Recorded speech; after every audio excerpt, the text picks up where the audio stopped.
régimen político oligárquico. En 1880 se inició una nueva etapa de la política argentina.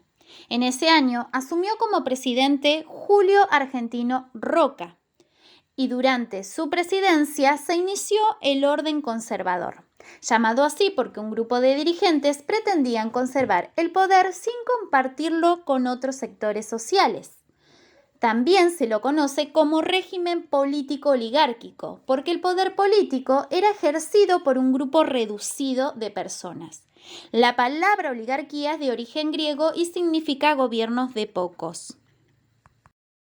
Roca triunfó en las elecciones presidenciales como candidato del Partido Autonomista Nacional, conocido como PAN.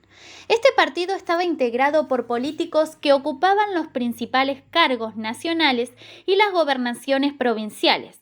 Además, eran apoyados por la llamada Liga de Gobernantes, la principal alianza política del interior del país. De esta manera el PAN se convirtió en la principal fuerza política y se impuso en las elecciones por más de 3 décadas. Pero, ¿cómo lo logró? Si bien el sistema político era formalmente una democracia, pues los ciudadanos mediante el voto elegían a sus gobernantes, en las prácticas las cosas eran totalmente diferentes. El PAN realizó diversas estrategias para conservar el poder. La Constitución Argentina Nacional de 1853 establecía que el presidente permanecía 6 años en su cargo y que no podía ser reelegido para un segundo mandato consecutivo.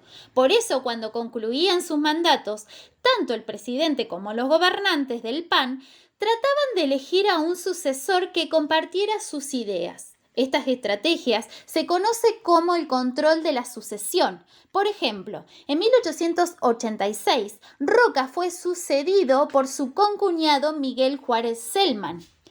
Otra estrategia del PAN fue que si en alguna provincia resultaba electo algún opositor del gobierno nacional, podían sustituir al funcionario mediante una intervención federal, facultad que la Constitución Nacional le daba al presidente para reemplazar a las autoridades de una provincia si se la considera en peligro.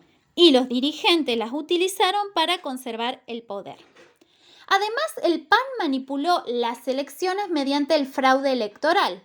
Con el objetivo de ganar las elecciones, sus integrantes falsificaban los resultados de las votaciones o no permitían la participación de los opositores. Y como en ese entonces el voto era cantado, es decir, que se expresaba en voz alta, resultaba más fácil ejercer presión sobre los votantes.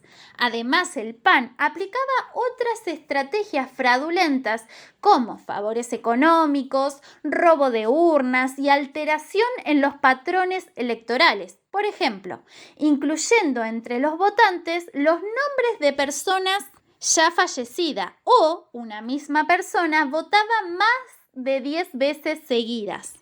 A un grupo de dirigentes políticos e intelectuales que se identificaron con el orden conservador se lo denominó Generación del 80, porque actuaron durante la etapa que se inició en esta década. Muchos de ellos fueron grandes escritores, periodistas o ensayistas, como Eduardo Wilde, Lucio Mansilla. Estos hombres continuaron las ideas que se impulsaron durante las presidencias históricas que se sucedieron entre 1862 y 1880. Tenían una visión optimista acerca del futuro y creían en la combinación de dos principios que tomaban desde Europa: orden y progreso, que Roca tradujo en su lema Paz y Administración. Consideraban que era necesario el orden interno, por eso continuaron las campañas militares contra los pueblos originarios y combatieron toda clase de expresión de oposición a su política. Sostenían que ese orden sería garantía del progreso del país, ya que se basaba en el crecimiento de las exportaciones agropecuarias, la modernización y la llegada de inmigrantes. Los integrantes de la generación del 80 pensaban que el ejercicio del gobierno debía estar a cargo de un grupo reducido de hombres que, según ellos, tuvieran la capacidad para hacerlo. Este pensamiento incluía el desprecio por la participación popular, ya que consideraban que la mayoría de las personas no estaban en condiciones de gobernar ni de tomar decisiones políticas.